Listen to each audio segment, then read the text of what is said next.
Olá, pessoal. Gabriela Neuber aqui.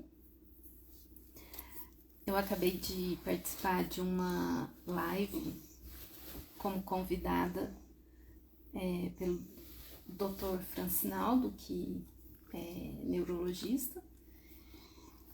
E sempre que eu termino esses eventos assim, e aí não dá pra gente falar tudo que a gente quer. Aí eu tô terminando esses eventos ativada e me dá vontade de vir aqui conversar alguma coisa, falar alguma coisa com vocês. E aí, nada específico aqui pra gente falar hoje, mas queria deixar algumas vivências em relação alguns momentos que eu passei e que é uma coisa que vem sendo estudada para o autista adulto, né? Que é sobre o burnout autista. Então, como a gente ainda, né, vivenciando aí o mês da conscientização e aceitação do autismo,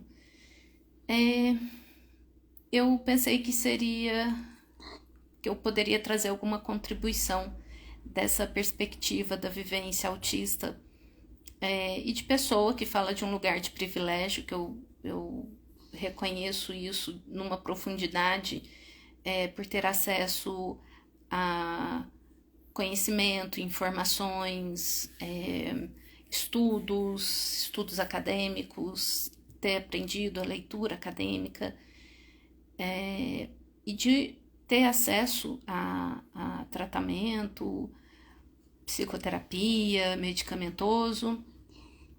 Eu realmente penso o quão difícil é para as pessoas que não têm acesso, né?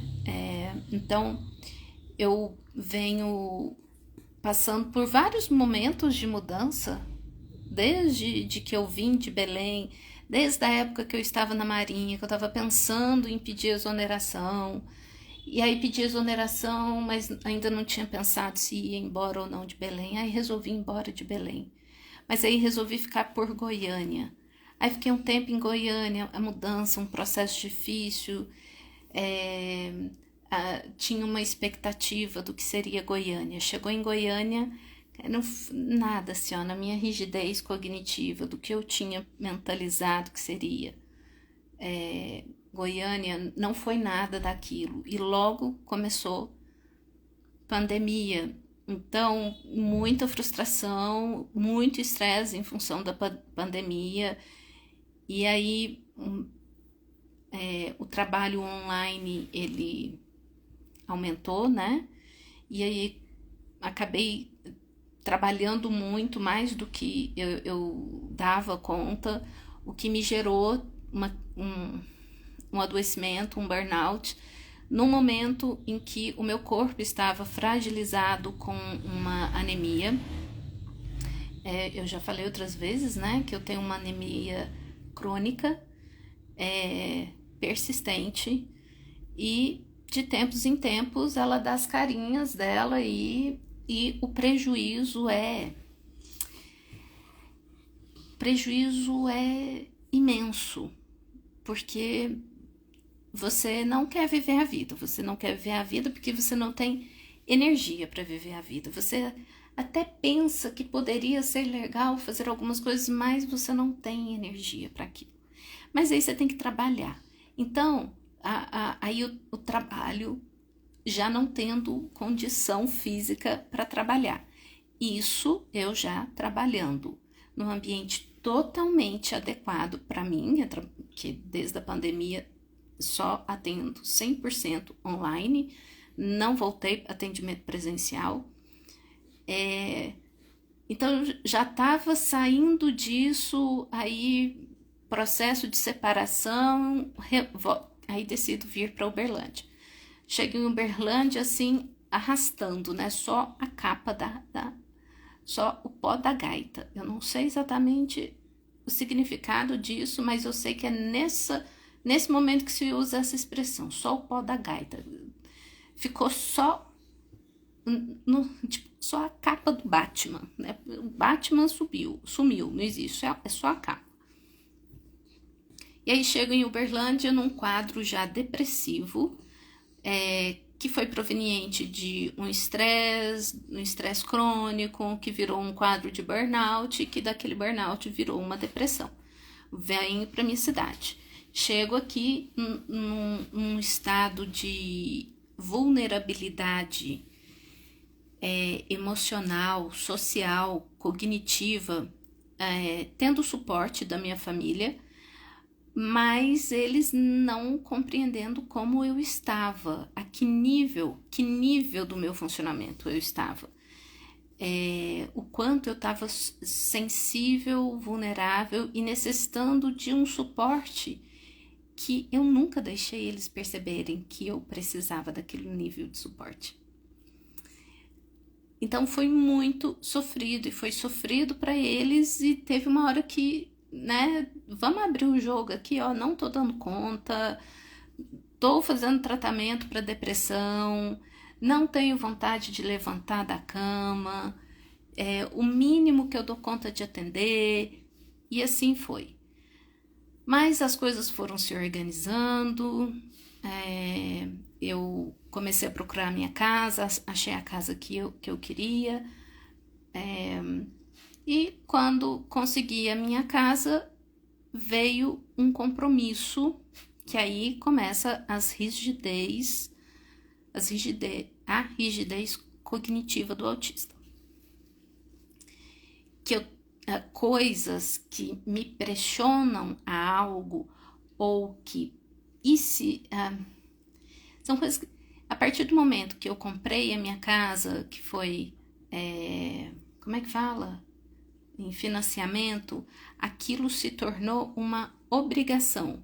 Eu ter que conseguir fazer o dinheiro para pagar a dívida. De repente, ali eu já não estava mais trabalhando porque eu gostava. O foco do trabalho se tornou pagar a dívida, por um medo meu, né, uma crença limitante minha, um medo muito grande de que possa faltar e eu não dê conta de pagar as parcelas. E isso eu sozinha, eu bancando isso sozinha. Essas situações em que eu sinto que eu estou presa num tipo de... É uma escravidão. Se o meu trabalho não vier pelo que eu gosto, se meu trabalho não tiver o sentido de alimentar a minha alma e eu levar uma contribuição, se eu perder o sentido disso, eu não consigo. Isso já me aconteceu várias vezes e eu tenho medo de se acontecer de novo, porque perde o sentido.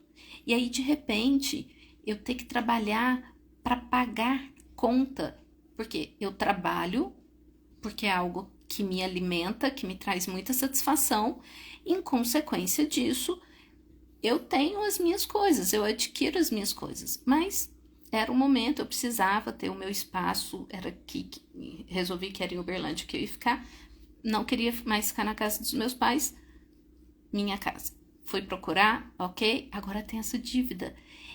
E isso virou assim, né, a pressão, a corda no pescoço, a faca no pescoço, me obrigando a, eu tenho que dar conta. Oi, Nara! Oh, gente, olha, eu não enxergo mais, não. Oi! Deixa eu deixar um ocrim de velha aqui, que minha vista é velha. Ó, cheio de pelo de cachorro, deixa eu ver. Ah, agora fica. Oi, Nara. Eu vi a Nara, eu só não conseguia ver quem era o sobrenome. Falei, vai que é outra Nara. Resultado, trabalhei tanto ano passado com medo de não dar conta de pagar as minhas contas. Entrei num burnout. Terminei o ano num estado deplorável, deplorável. E tirei 2 semanas de férias, tava terminando a semana de férias, começou a chegar perto dos dias de eu começar a atender. Meus pacientes começando a mandar mensagem: Gabi, tá confirmada a semana que vem.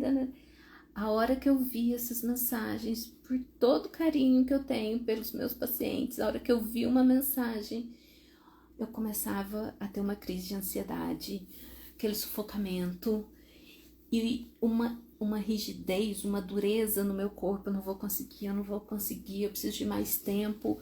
Chegava a mensagem pedindo para fazer o agendamento, eu entrava em pânico e não queria. E aí eu não queria mais ver mensagens de celular. Aí eu adiei mais uma semana, né? Então chegou na outra semana, não, essa agora E quando começou a chegar de novo, eu entrei de novo na luta mental. Preciso atender, mas eu não consigo. Preciso, mas eu não consigo. Preciso, mas eu não consigo. Gente, foi tão sufocante. Foi tão esmagador aquilo. E aí eu comecei a sentir dor física no meu corpo. Porque como que eu vou, né? Eu não preparei os pacientes para encerrar um atendimento. Eu preparei para férias e vamos voltar de férias. Mas eu não estava conseguindo. Resumo, encerrei os atendimentos. Minha fada me ajudou, Gisela Fada me ajudou. Mandei mensagem: Gi, não sei o que eu faço, não dou conta, não consigo, não vou dar conta. Não tinha energia, não tinha disposição, não queria nem sair da cama, mas ao mesmo tempo eu precisava dar uma resposta para meus pacientes, eu precisava falar: eu não vou dar conta. Como que eu vou comunicar para o paciente: olha, eu tô aqui com os tópicos da sessão que a gente vai conversar. Ai, meu coração. Como? Aí fica, eu não quero decepcionar o outro, mas eu não consigo ir lá atender. E aí isso é um dilema. Eu venho vivenciando muito os dilemas, né? Situações que se apresentam na minha cabeça e em função, sim, de uma rigidez cognitiva, porque não tem flexibilidade nessa hora. Tem 2 situações para resolver, mas elas não são negociáveis. Eu não posso isso, mas eu também não posso aquilo. Esse dilema, ele é brutal. Não se resolve. Oi, Vini. Ó, eu já conheci. Oi, Vini. Né? Eu ainda não adaptei a usar óculos, gente. Toda hora eu vou ter que fazer assim para ver aqui os nomes. Aí deixa eu fazer assim. Ainda dá para fazer assim. Mas assim eu enxergo tudo embaçado. Ó, a Márcia entrou aqui, Márcia, né? Oi, Léo, tudo bom? Povo nota 10 na vida. A gente é 10, a gente é 11, a gente é 12, a gente é 20 na vida. Então, por que eu achei importante compartilhar? Na palestra, na reunião que a gente fez agora, na live, foi falado sobre direito dos autistas, né? Mas ainda muito voltado para as crianças.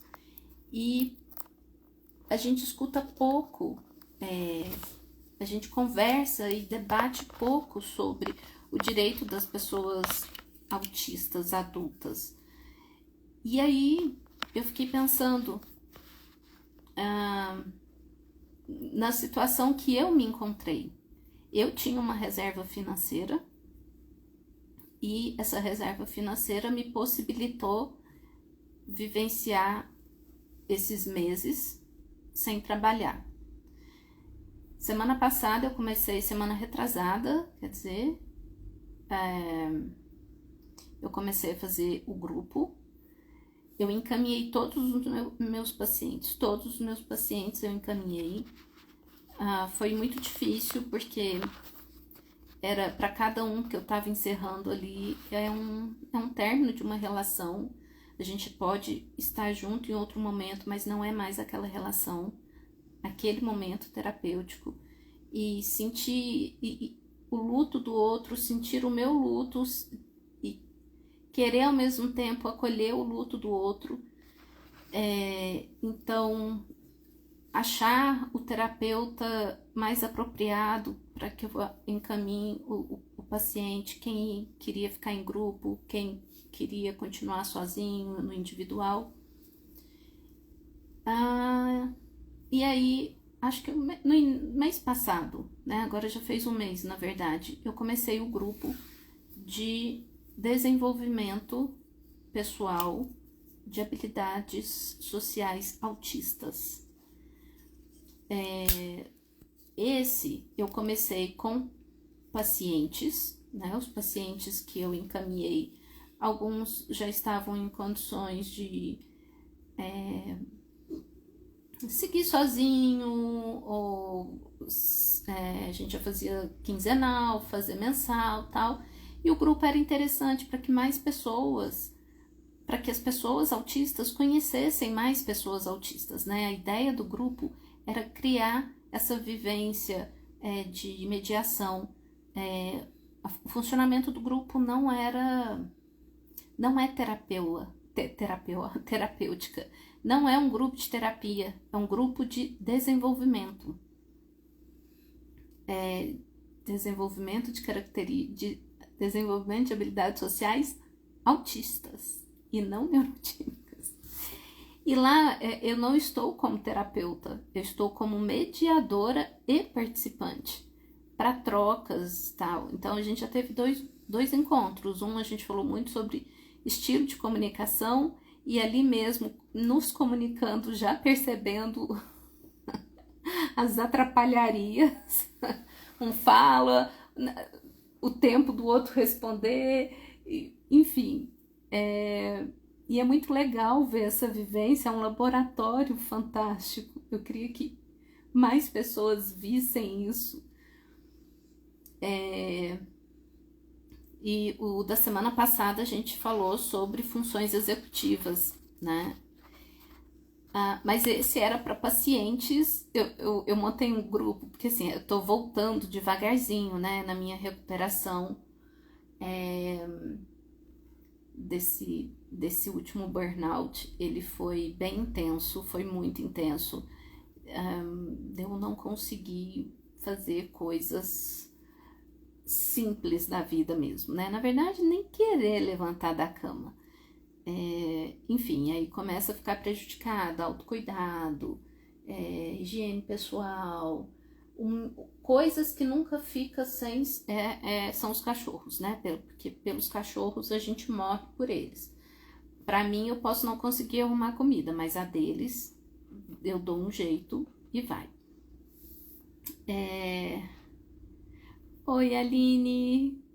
Então, eu tô voltando devagarzinho, eu tô me aquecendo de novo para as lives. E aí hoje eu falei, tá tarde, mas eu vou entrar de qualquer jeito, porque eu quero entrar pelo menos uma vez por semana para falar coisas da vivência. Então, hoje, já 25 de dezembro, janeiro, fevereiro, março, abril. 25 de abril vão fazer 4 meses que eu não estou atendendo. Eu nunca pensei que isso fosse acontecer na minha vida. Vou fazer uma sessão avulsa. Gabi, tem um horário para mim? Tá, vamos ver, tal. Mas o que eu não consigo hoje fazer? Eu não consigo ter o compromisso marcado de saber que amanhã, 10 horas da manhã, tem aquela paciente, às 16 tem a outra, e aí depois de amanhã tem a paciente das 15, tem a das 17.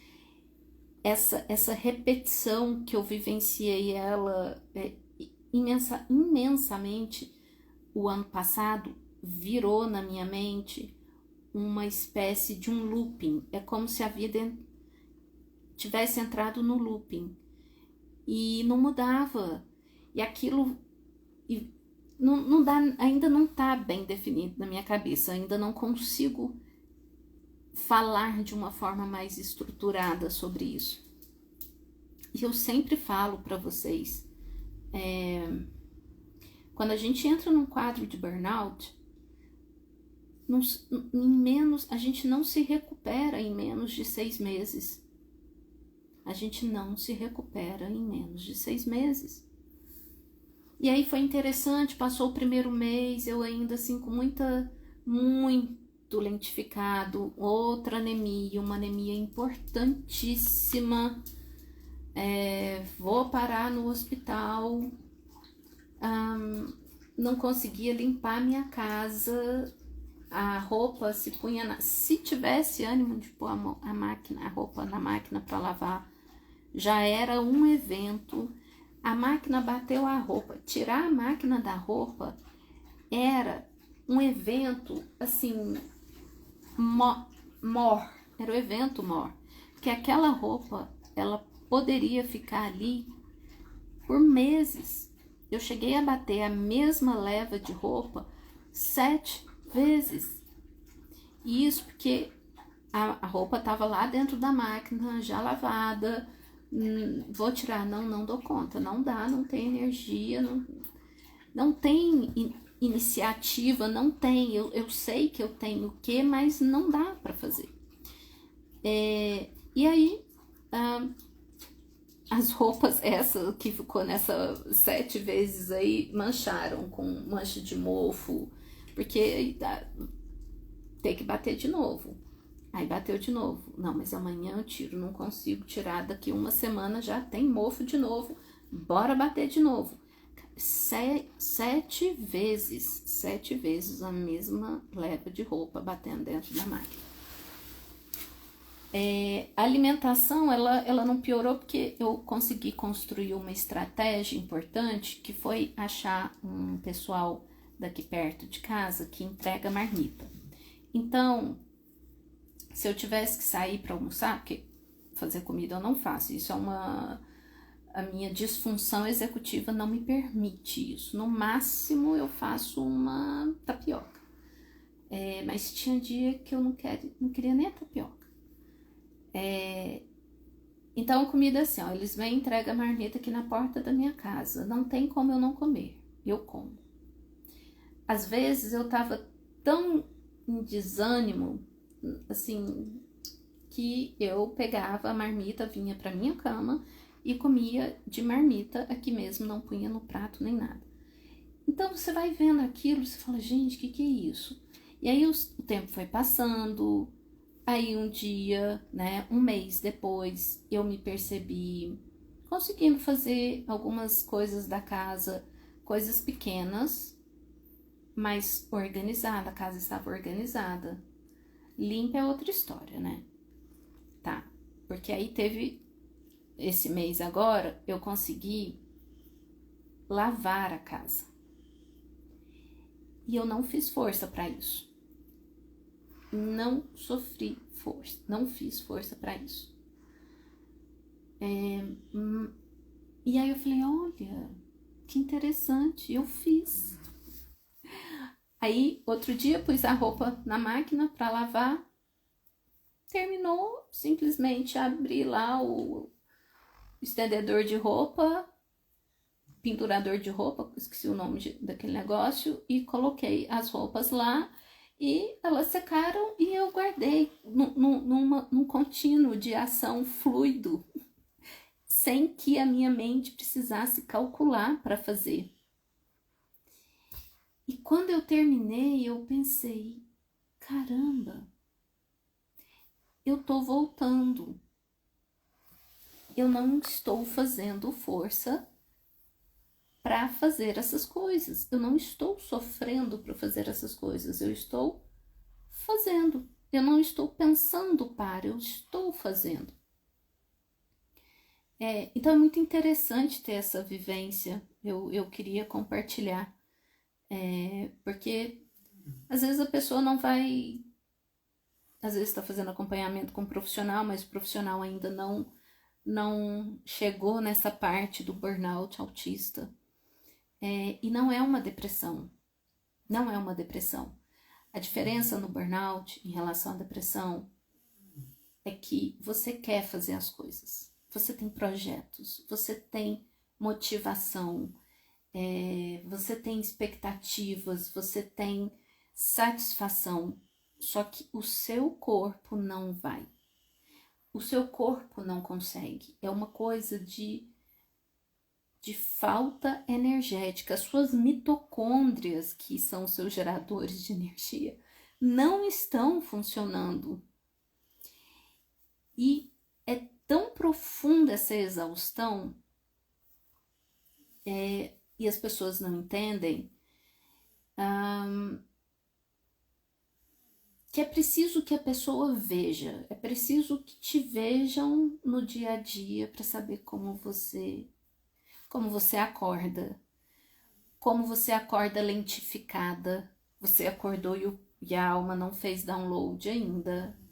Só que você vai precisar de 2 horas para a alma fazer download. Nessa hora, esse acordar, então você já levantou da cama, fez força para levantar da cama.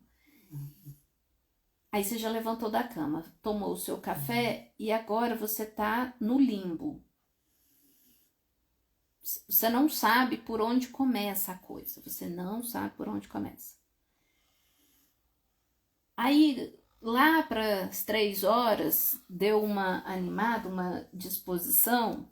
Aí você começa a fazer o que quer que você precise ou consiga começar a fazer. Porque tem a coisa da inércia autista, né? Que tem muito a ver também. E aí, uma coisa que você faz no dia já é o evento. E você já se cansou. E acabou. Se joga na cama e é o que temos para hoje. Deixa eu ler aqui. Seria como a crise do TDAH, porque eu tenho muito isso. E me culpo demais porque não consigo fazer. Chego, às vezes, a chorar porque não dou conta de fazer. Quem é? Aline. Aline, eu acredito que sim. O burnout, ele tem sido estudado como o que a gente tem chamado de burnout autista, seria o funcionamento, o rebaixamento neurofisiológico, metabólico que se tem no burnout, que é entendido como doença do trabalho. Da mesma forma que também tem se estudado o burnout em mães, mães que acabaram de ter bebê, né?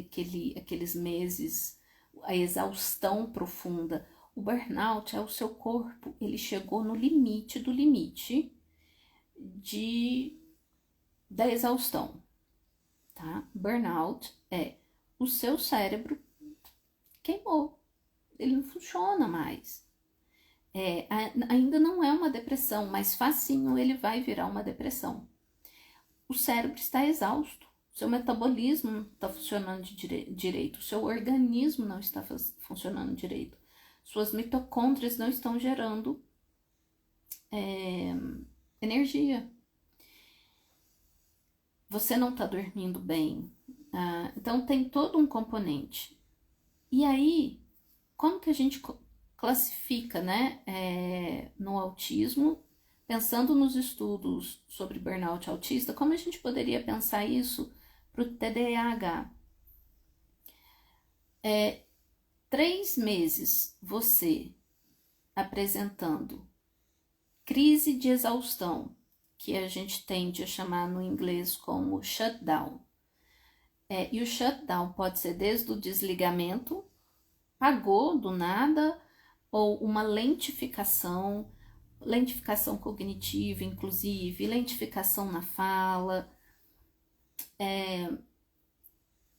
E aí você tem, nossa, tô exausto, queixando exaustão, e o pouco que você descansa, ou quando você descansa, esse descanso não foi suficiente e você não conseguiu se recuperar, porque você tem aí o cansaço do dia a dia da semana, mas descansou e deve se recuperar. Se não se recuperou, Então, alguma coisa, né? Eu preciso também aprender a colocar limites para poder ter o meu lugar de descanso e recuperação. Isso a gente não aprendeu a fazer. Mas, se estou há 3 meses numa exaustão crônica e que nada me descansa e que eu não consigo me recuperar, exaustão, não tô falando de cansaço, gente. Exaustão dói. A sensação da exaustão, quem já teve dengue sabe bem o que é o significado da palavra exaustão. É a fraqueza que a dengue promove ali, né? Uma galera perto de mim tendo dengue, né? Pois bem, sabe, a minha exaustão é nesse nível. Você não consegue, você dói, o seu corpo dói, cansaço dói, então a exaustão dói. 3 meses nesse quadro, a gente já considera um quadro de burnout. Uma exaustão crônica que você não consegue recuperar sua energia e disposição, a gente já considera na pessoa autista. Por que eu tô falando autismo? Porque não necessariamente é o burnout relacionado à condição do trabalho. Mas o autista no trabalho, se ele não tiver as adequações dele e tiver um momento de estresse grande e tá passando por dificuldades, é certo que ele vai entrar num quadro de exaustão, tá? Burnout é exaustão. E o TDAH, ele também luta com a pessoa TDAH, a base do TDAH não é o que só a gente entende leigamente como uma pessoa distraída e não tem atenção. É muito mais do que isso. Envolve processamento sensorial, envolve cálculos sociais, envolve disfunções executivas importantes. Por que cálculos sociais? Porque como a base do TDAH são as disfunções executivas,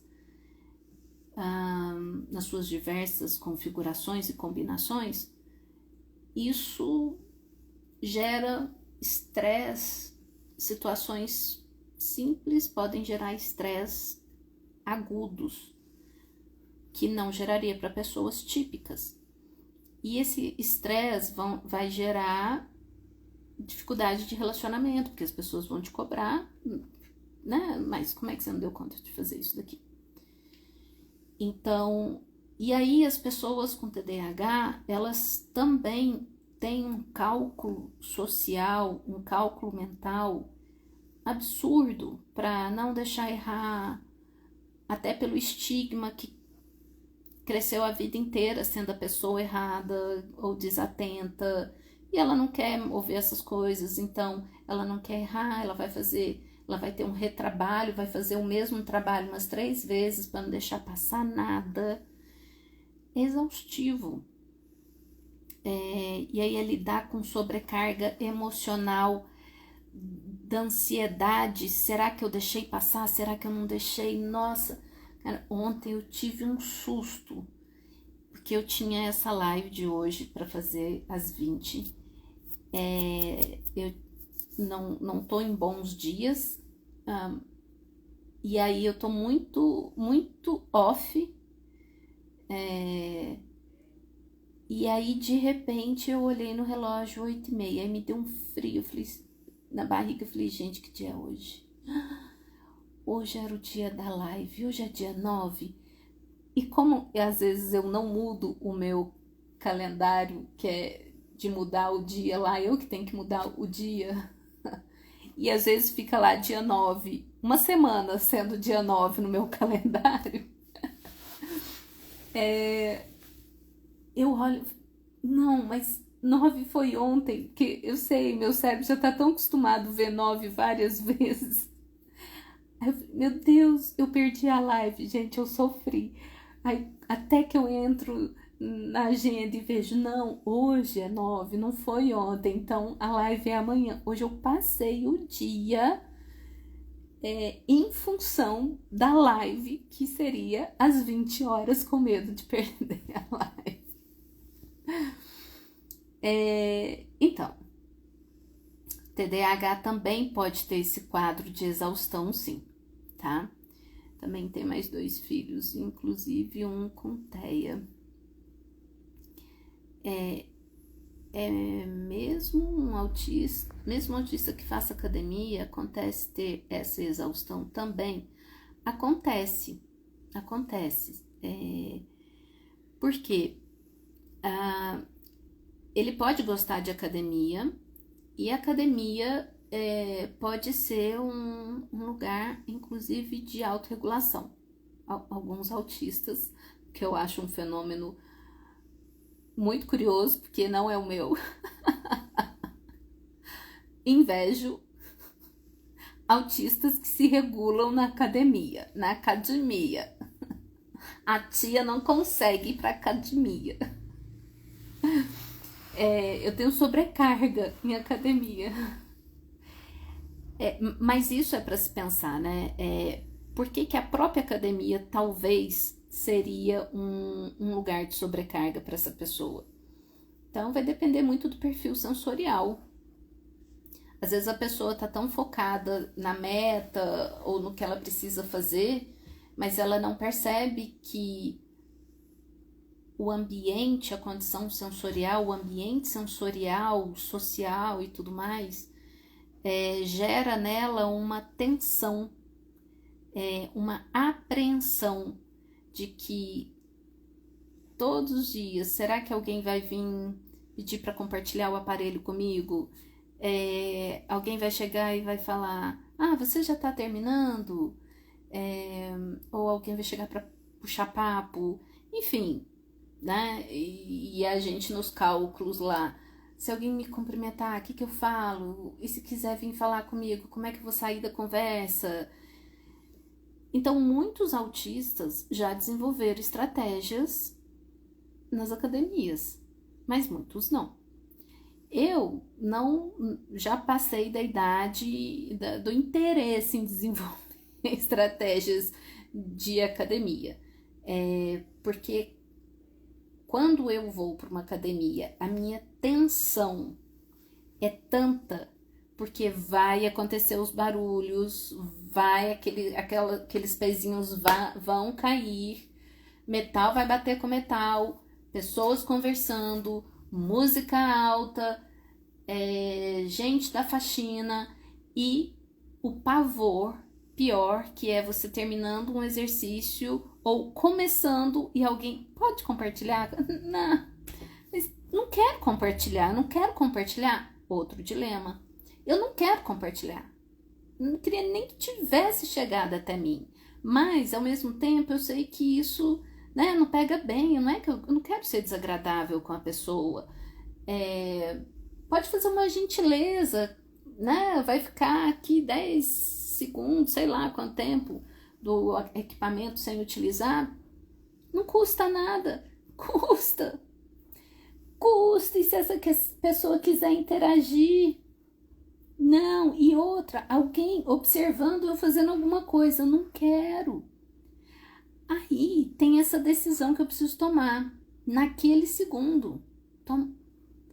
Vai, sim, claro. Se for um autista que já está empoderado, o meu nível de empoderamento é o seguinte: tô tão empoderada que eu nem vou mais pra academia. Porque eu já nem quero mais vivenciar isso.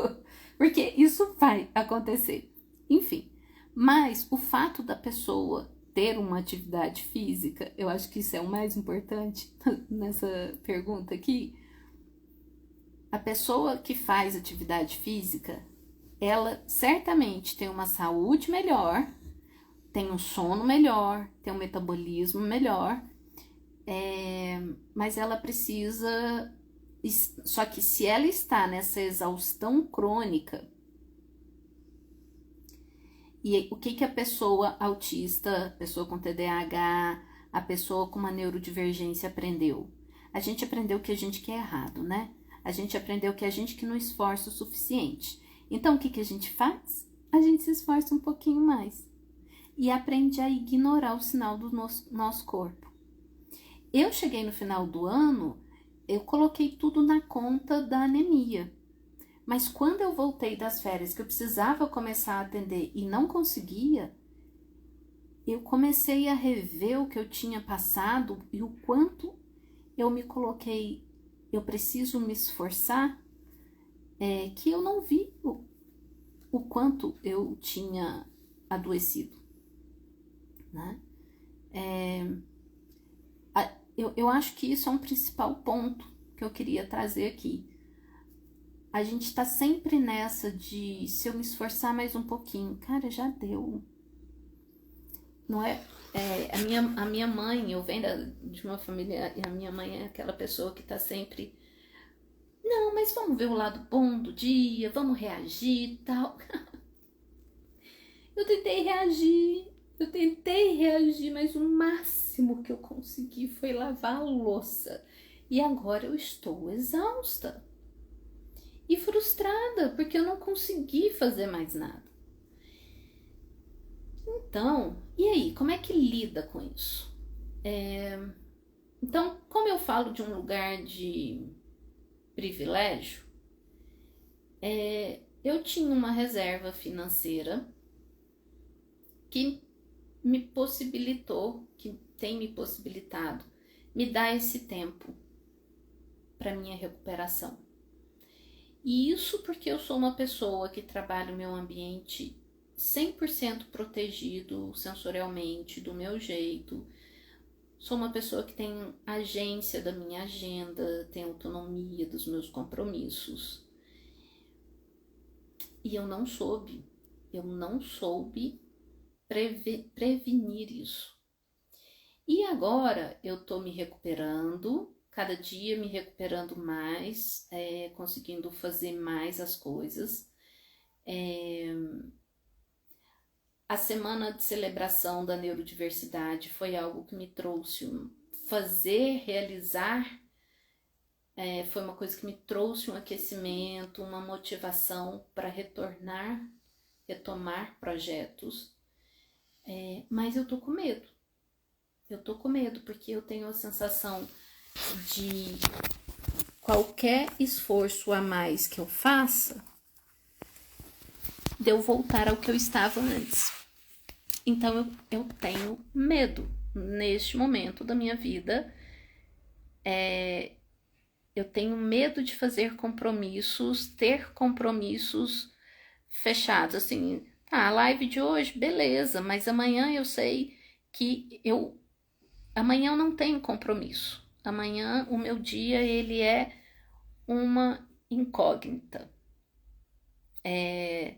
Pode ser que eu amanheça disposta e vá mexer com plantas. Pode ser que eu amanheça disposta e brinque, passeie mais com os cachorros ou arrume a casa. Pode ser que eu trabalhe no material que eu tô fazendo. Não sei. Mas eu não sei. Só que o não saber, mas ter a liberdade de o que acontecer amanhã eu vou vivenciar, eu tô me recuperando, eu tô saindo de um quadro de estresse crônico que eu acho que eu estive a vida inteira. E aí,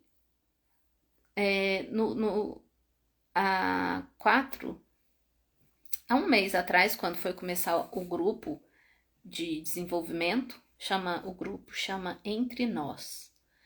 Entre nós, de nós dados, e entre nós autistas, né? Entre nós autistas, nós vamos desdar os nossos entre nós.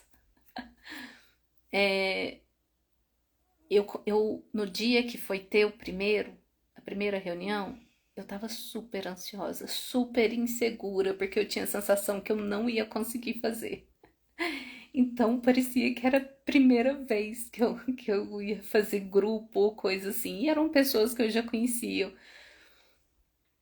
O segundo foi melhor, porque como o primeiro, apesar da minha ansiedade, da expectativa, do medo que eu estava, como foi confortável e agradável, reforço positivo para que, nossa, no segundo, então, que aconteceu semana passada, foi ótimo, foi muito legal. Mas no outro dia fiquei morrida e me permiti, sem culpa, sem culpa. Então, vão sendo primeiros passos. E aqui é importante relembrar: eu sei que eu estou falando de um lugar de privilégio. Eu fico pensando, como seria isso se eu tivesse na Marinha? Eu não teria a possibilidade de me recuperar. Na verdade, ter pedido exoneração do concurso foi justamente em função porque eu já estava num quadro desse e eu não via possibilidade de como sobreviver ali. O burnout é possível ter sem ser autista, sim. O burnout ele começou a ser estudado. O burnout é considerado doença do trabalho, tá? Então, hoje ele tem estudado num fenômeno autístico. Por quê? Porque pessoas autistas relatam sintomas muito característicos do que pessoas com burnout, que não são autistas, relatam em função do trabalho. E por que é isso? Por que o burnout tem sido estudado pela perspectiva autista? Porque as pessoas autistas, elas vivenciam coisas do cotidiano que não têm impacto, ou tem impacto mínimo em pessoas neurotípicas. Para as pessoas autistas vai ter impacto como um grande estresse. E a gente, só de você acordar já é um estresse, porque aí tem estresse sensorial, emocional, cognitivo, sensorial, social, tudo. Então, situações do cotidiano geram estresse crônico na gente. Se eu nunca tenho um momento de adaptações, de viver a autenticidade, de relaxar, de sair do estado de hipervigilância, você entra em estado de burnout mais facilmente do que pessoas neurotípicas, e não no burnout necessariamente no seu trabalho, pode ser em função do seu trabalho. Aí os profissionais eles precisam se colocar burnout, o seu local de trabalho é responsável por você, tá? A questão executiva piora com estresse ou questões de ansiedade social? As questões executivas, elas pioram muito com estresse, muito. O estresse crônico, o seu corpo ele vai lutando, né? Ele vai usando, daqui a pouco ele está usando as energias de reserva já dele, mas vai chegar uma hora que você vai começar a perceber que parece que você está mais esquecida, você está errando mais coisas no trabalho, ou você tá ouvindo as pessoas falarem, tá processando menos. Vai ter queixa de memória, não é memória de trabalho, na verdade, memória operacional, que é funções executivas. Motivação é um problema de funções executivas, flexibilidade cognitiva, regulação emocional. Então, se você entra num quadro de estresse, se você não dormir bem essa noite, seja por qual motivo for, amanhã você já está com as suas funções executivas não está no seu funcionamento pleno. Se você continua não dormindo bem, e com estresse e não se recupera, você começa a ter declínios, né, prejuízos cognitivos temporários. Isso é tão absurdo perceber isso que eu comecei, em um período de 1 mês, eu escrevi 2 textos. Eu não conseguia mais escrever nada. Não conseguia escrever mesmo. Tem tanta coisa que eu gostaria de escrever, e desenhando um livro e tudo mais, tomada de decisão fica extremamente prejudicada, tá? Então, no burnout, pode ser que, assim, às vezes você tá num quadro de estresse crônico, mas ainda não entrou em burnout. A gente poderia pensar em estresse agudo, aconteceu alguma coisa, é muito ruim, mas tive o meu tempo de descanso, me organizei, me recuperei. Se você respeitou o seu corpo, pôs os limites que você precisava, se recuperou, beleza.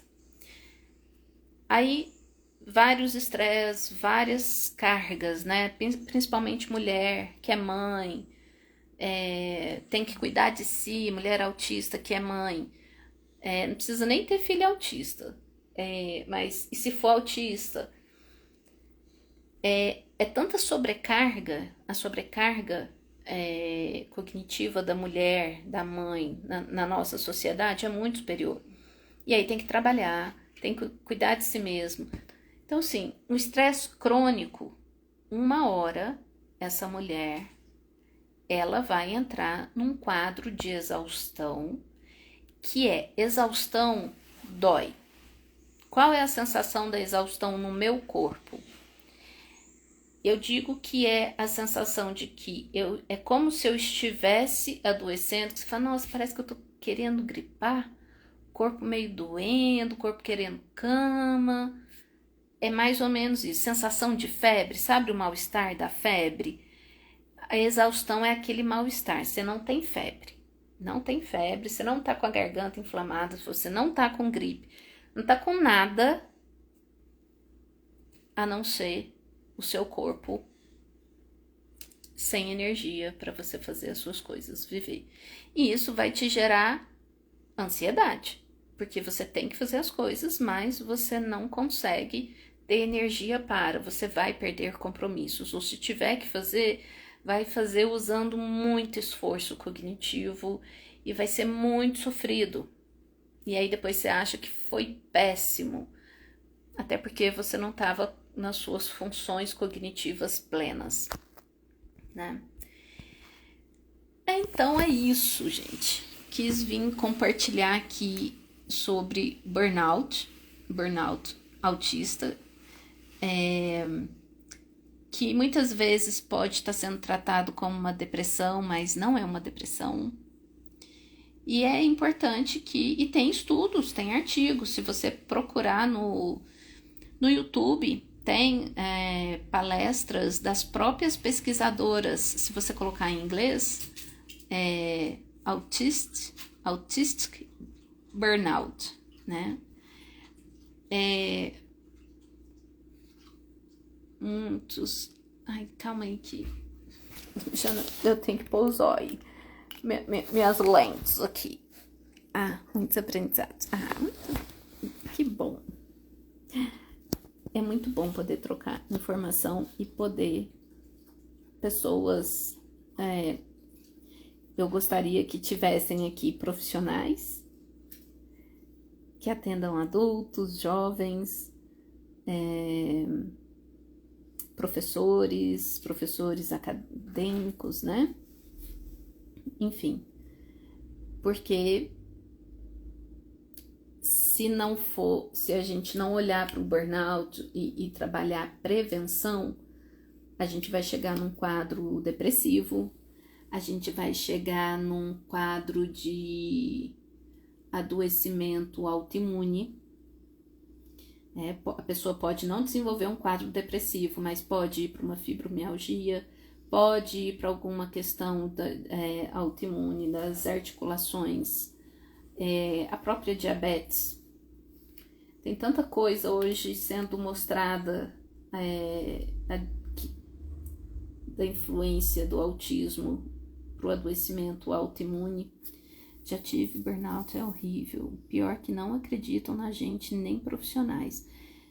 Bia, é exatamente isso. E a gente mesmo duvida da gente.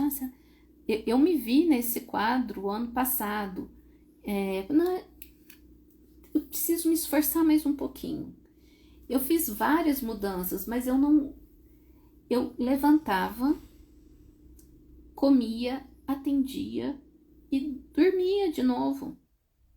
Essa era a minha vida.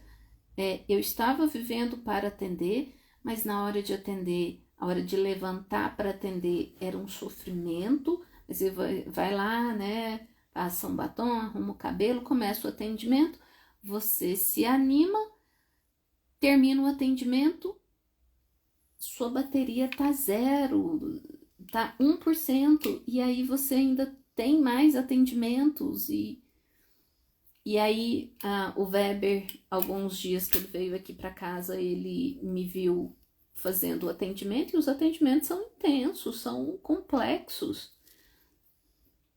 E aí o jeito que eu saía dos atendimentos e depois que eu terminava o atendimento, queria fazer mais nada da vida, mais nada. E aí você não tá vivendo, isso não é vida, né? Tô pagando as minhas contas, mas não é vida. Então, eu tô tendo essa possibilidade agora de me recuperar. Não é sem medo, não é sem insegurança, mas quando eu penso como eu estava antes, eu não quero voltar para aquele lugar. Então, eu tô sendo cautelosa na minha volta de como eu vou trabalhar, de como vai ser meu trabalho. E cheguei a pensar assim, não quero mais. Vou montar um canil e treinar cachorro para visitar os vovozinhos nas residências assistidas de idosos. É isso que eu quero fazer agora. Ter na minha casa, tendo dinheiro para comida, o prato da comida tá bom, é isso que eu quero. E aí, sabe, quero viver da minha arte. Porque eu não tinha mais cognição para nada, né? Agora eu tô recuperando. Escrevi 2 textos bombásticos, interessantíssimos, que aí eu mesmo leio e falo, caraca, fui eu, né? Porque eu vim aí uns 3, 4 anos sem o meu funcionamento cognitivo pleno. Então, se essa troca aqui de informação fez sentido para você ou para alguém que você conhece, ou, né, um dia numa conversa aparecer um assunto assim, você fala, você já ouviu no burnout autista? O difícil é conciliar isso com a vida financeira. Sim, Bia, por isso que eu tô te falando. Eu tinha uma reserva financeira que me possibilitou fazer isso, mas coisas aconteceram no meio do caminho, porque a vida não é o que a gente planeja, é o que acontece, a gente administra. O Snow, meu cachorrinho mais velho, ficou doente, precisou ser internado, e cada internação vai um rim seu, né? Depois vai um olho, enfim. E aí eu já tava, e foi uma decisão difícil, porque mais um dia lá internado não ia dar, porque aí consumiu muito rapidamente o restinho das minhas finanças ali, que eu tava preparada para ficar, acho que uns 6 meses dentro da minha... E olha que eu mantenho a minha vida de forma muito simples, porque eu já passei por essa ideia de eu não quero ficar trabalhando para pagar conta, então eu quero ter o mínimo de conta possível, quero ter o suficiente, não quero passar situação financeira difícil, mas eu quero ter o suficiente, então eu quero uma vida simples.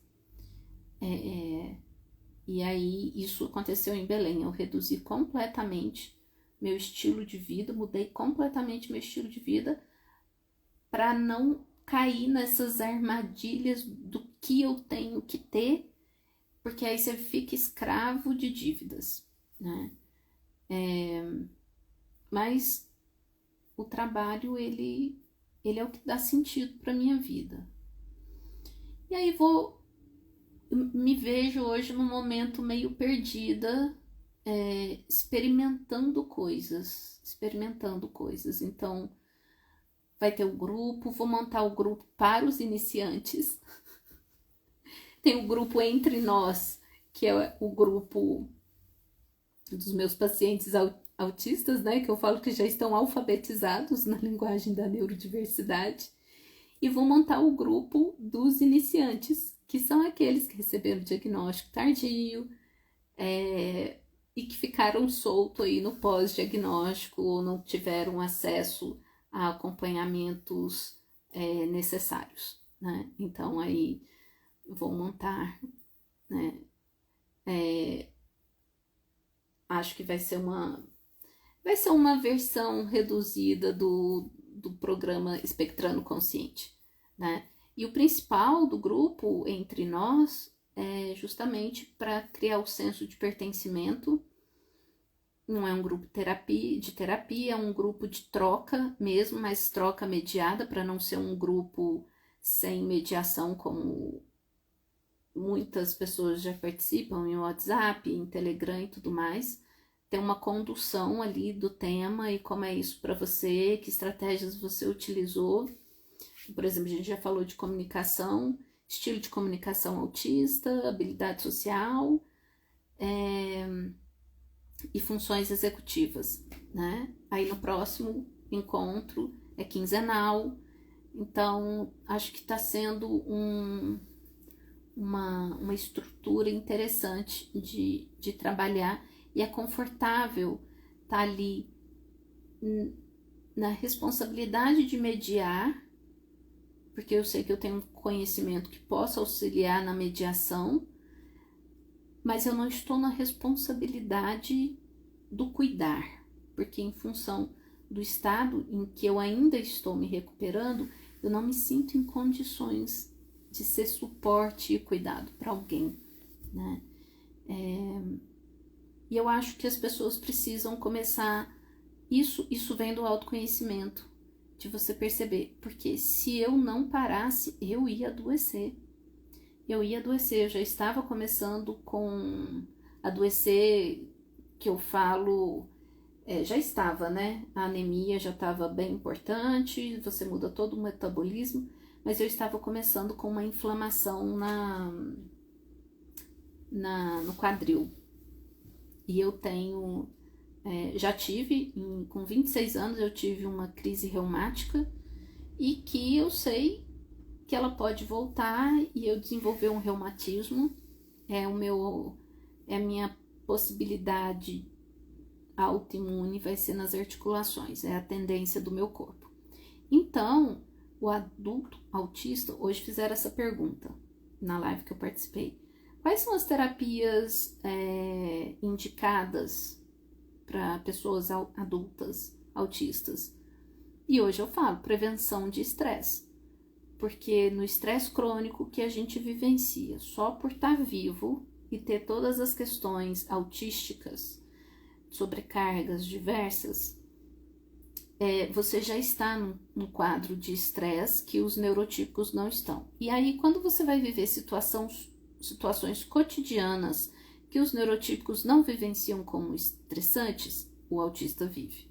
E aí, quando o autista vive situações que neurotípicos consideram estressantes, a gente é onde tem crises mais, né? E demora a sair dessas crises. Então, o que o autista adulto precisa entender? Ele precisa saber do seu organismo, precisa entender o seu organismo para trabalhar prevenção e gerenciamento de estresse. Por isso é importante as adaptações, as adequações profissionais, as adequações no estilo de vida, porque é o estilo de vida que vai te gerar menos desconforto. Você não vai conseguir evitar o desconforto, você não vai conseguir evitar o estresse. De tempos em tempos, você vai entrar em crises de shutdown, em crises de meltdown. Shutdown é o desligamento por exaustão, shutdown, crise nervosa, o meltdown, crises nervosas. E quando você não consegue tá tendo muitas crises, tá alteração de humor e etc., ali já pode estar se formando um quadro de burnout, ok? Para quem trabalha, né, em empresas públicas e privadas, você tem direito à licença de saúde, né? Mas o profissional que vai te atender, ele tem que entender sobre isso. E se vocês quiserem conhecer mais sobre o que tem sido falado mundialmente, sobre as pesquisas do burnout autista, você pode colocar no YouTube, você vai encontrar vídeos das próprias pesquisadoras falando sobre, vai ter vídeos de pessoas comentando aqui, como eu, mas vão ter vídeos que vocês vão encontrar sobre a própria pesquisadora explicando. Tá em inglês, mas é possível colocar a legenda com tradução para o português, tá? É isso, gente. E eu quero vir mais vezes para ir me redescobrindo nesse momento de recuperação, né? Mas compartilhem com as pessoas. Eu falo que cada assunto que a gente fala aqui, vocês se tornam também semeadores da verdade autística. Vou deixar gravado aqui, então, para as pessoas verem depois. É um tema que eu quero aprofundar numa oficina, sobre a gente entender, fazer toda a classificação do burnout, dos sintomas, como trata, estratégias de recuperação e estratégias de prevenção. Mas espero que aqui a gente já tenha dado uma luzinha ou uma pulguinha atrás da orelha. Certo, gente? Beijos, beijos para vocês. Até logo.